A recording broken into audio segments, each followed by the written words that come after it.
सैफ का हमलावर दरअसल बांग्लादेशी नागरिक निकला है। आरोपी का नाम है शरीफुल इस्लाम शहजाद। पुलिस ने इसकी उम्र करीब 30 साल बताई है और बांग्लादेश के झालो कोठी जिले का मूल निवासी है ये।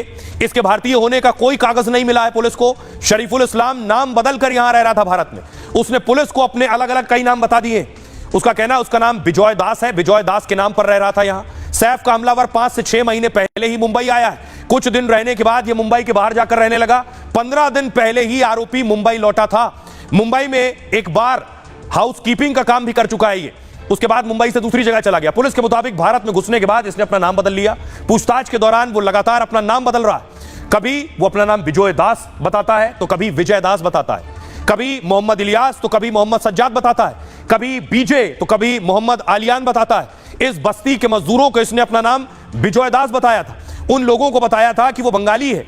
5-6 महीने में इसने कई तरह के मजदूरी के काम किए हैं। 16 जनवरी को सैफ के घर सीढ़ियों से उतरने वाला यही शरीफुल है। मुंबई पुलिस के मुताबिक चोरी के इरादे से ही सैफ के घर में गया था ये।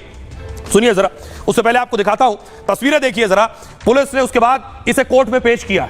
ये तस्वीर आप देख रहे हैं उनके सैफ के परिवार की तस्वीर, जो हॉस्पिटल पहुंचे हैं सैफ को देखने के लिए, करीना कपूर और शर्मिला टैगोर। अगली तस्वीर देखिए, पुलिस ने शरीफुल को कोर्ट में पेश किया। कोर्ट में पुलिस ने शरीफुल की 14 दिन की रिमांड मांगी थी, लेकिन पुलिस को 5 दिन की रिमांड मिली है शरीफुल की। देखिए कोर्ट में आज क्या हुआ। जब इसे कटघरे में खड़ा किया पुलिस ने, सैफ के हमले के आरोपी को पुलिस ने कोर्ट में पेश किया और कोर्ट ने सबसे पहले इसे कहा अपना चेहरा दिखाओ। कोर्ट ने इसके बाद आरोपी का नाम पूछा। आरोपी ने अपना नाम कोर्ट को बताया। कोर्ट ने पूछा पुलिस के खिलाफ उसकी कोई शिकायत है। इस पर आरोपी ने कहा नहीं। अब देखिए, पुलिस ने कोर्ट को बताया कि आरोपी बांग्लादेशी नागरिक है। सैफ पर हमले में इस्तेमाल चाकू के 3 टुकड़े हुए। 2 टुकड़े पुलिस ने बरामद कर लिए, लेकिन तीसरे टुकड़े की तलाश पुलिस कर रही है। आरोपी ने जो कपड़ा पहना उस दिन घटना के समय पहना था, उस कपड़े को इसने छिपा दिया है कहीं। उस कपड़े को भी बरामद करना है। वो गुप्त रास्ते से बांग्लादेश से भारत आया था।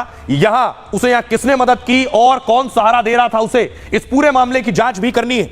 हम हमले का मकसद आरोपी से जानना चाहते हैं। आरोपी को पता था कि घर सैफ अली खान का है, फिर भी उसने सैफ पर हमला कर दिया। हमारा मानना है कि इसके पीछे सिर्फ चोरी का इरादा नहीं है। मुंबई पुलिस ने 14 दिन की कस्टडी की मांग की थी। हमलावर के वकील ने अपनी दलील कोर्ट में रखी। पुलिस के लगाए आरोपों को गलत बताया। वकील ने दावा किया कि उसके पास सभी वैध दस्तावेज हैं।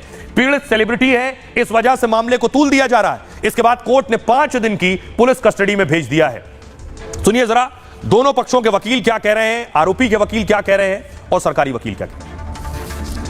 एलिगेशन जो बताए गए international, there is no such international allegation और नो सच प्रूफ। अभी तक इन्वेस्टिगेशन ऑफिसर ने कोई ऐसा प्रूफ नहीं बताया कि उसमें पता चले कि इंटरनेशनल इश्यूज है।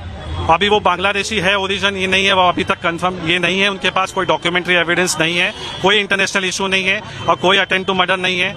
और उनमें अभी फर्स्ट ऑफ ऑल मुझे एक क्वेश्चन आता है कि अगर सैफ अली खान कोई एक नॉर्मल आदमी तो नहीं है जो उनके घर पे कोई सिक्योरिटी नहीं होगा, अचानक कोई आदमी अचानक कैसे घुस गया, कैसे वो गया, which other relative of the accused are not coming forward because of the pressure। भी ग्राउंड्स दिए हैं पुलिस ने, वो सफिशिएंट नहीं है। हमने ये डिफेंस किया कि जो पुलिस ने लिखा है, जो कि ग्राउंड्स दिए कि इसके लिए इसकी पुलिस कस्टडी चाहिए। फर्स्ट ऑफ ऑल हमने डिफेंस किया कि उसके पास में कोई भी रिकवरी नहीं है, क्योंकि रिकवरी होता तो उसमें हमको पुलिस कस्टडी देना ज़्यादा सफिशिएंट होता। लेकिन पुलिस ने बताया कि बहुत ही सीरियस मैटर है इसमें, और कोर्ट ने भी ऑब्जर्वेशन लिया कि उसमें 109 भी ऐड हो सकता है क्योंकि वो इसमें इंजरी ज़्यादा है। और इसके अगेंस्ट में हमने डिफेंस किया है कि जो 109 है वो नहीं लगता है। और नोटिस के लिए भी हमने बताया, जिसमें कोर्ट ने ऑब्जर्वेशन लिया कि 10 साल तक अगर पनिशमेंट रहेगा तो नोटिस की कोई भी रिक्वायरमेंट नहीं है।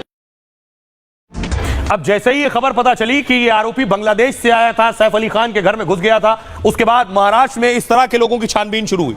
ये ठाणे का लेबर कैंप है। पुलिस लेबर कैंप पहुंची है। लेबर कैंप में लोगों को तलाश किया है, संदिग्धों से पूछताछ की है। पुलिस ने कई दर्जन लोगों से पूछताछ की है। अब इस पर सियासत भी शुरू हो गई है। बांग्लादेशी घुसपैठियों पर सवाल उठने लगे हैं कि कैसे कोई बांग्लादेशी घुसपैठिया आकर मुंबई में एक बड़े सुपरस्टार के घर में घुसकर उस पर जानलेवा हमला कर सकता है। सैफ के हमलावर शरीफुल ने अपना नाम बदल लिया था और नाम बदलकर मुंबई और उसके आसपास रह रहा था। ये आरोपी कंस्ट्रक्शन साइट पर मजदूरी करने के लिए आया था। शुरुआत में उसके पास कोई दस्तावेज नहीं था, जिस वजह से उसे तुरंत वहां काम नहीं मिल पाया। दावा यह कि इसके बाद उसने नाम विजय दास रखा। साथ ही मजदूरों को उसने खुद को बंगाली बताया और पुलिस को शक है कि यह बांग्लादेशी है। आरोपी अवैध रूप से भारत में रह रहा था और उसके पास वैध भारतीय दस्तावेज नहीं है। सैफ के आरोपी के बांग्लादेशी होने पर सियासत तेज है।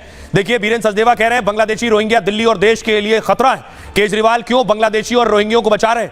किरीट सोमैया ने कहा सैफ पर हमला करने वाला बांग्लादेशी निकला, एक एक बांग्लादेशी को वापस भेजा जाएगा। महाराष्ट्र में माहौल बिगाड़ने की कोशिश है। संजय निरुपम ने कहा बांग्लादेशी घुसपैठिए इस देश की सुरक्षा के लिए खतरा है, यह सभी को स्वीकार कर लेना चाहिए। अब समय आ गया है कि पूरे देश से बांग्लादेशियों को खदेड़ने का अभियान शुरू होना चाहिए। प्रियंका चतुर्वेदी ने कहा हमारी सीमाओं को इतना सुरक्षित बना दिया है, ये बांग्लादेशी न केवल अवैध रूप से प्रवेश करते हैं बल्कि शहर में अपराधों में भी शामिल होते हैं। उन्हें सीमा पार कराने में कौन मदद कर रहा है? तो बांग्लादेशी और रोहिंग्याओं पर सियासतदान अपने अपने हिसाब से बयान देते हैं। सुनिए सियासतदानों। पहले दिन से हम कह रहे हैं कि देश में अवैध बांग्लादेशी, अवैध रोहिंग्या देश की सुरक्षा के लिए और दिल्ली की सुरक्षा के लिए खतरा है, और वो जो पकड़ा गया वो भी अवैध बांग्लादेशी है। अब जिन बांग्लादेशियों को पालने का काम अरविंद केजरीवाल करते हैं, उनको 10,000 रुपये महीना उनके विधायक देने का काम करते हैं, उनके नकली आधार कार्ड, उनके नकली वोट बनाने का काम अरविंद केजरीवाल करते हैं। अरविंद केजरीवाल ये तुम्हारा रिश्तेदार है जो पकड़ा गया वहाँ से। ये चिंता की बात तो है कि बहुत सारे बांग्लादेशी बंगाल की सरकार के द्वारा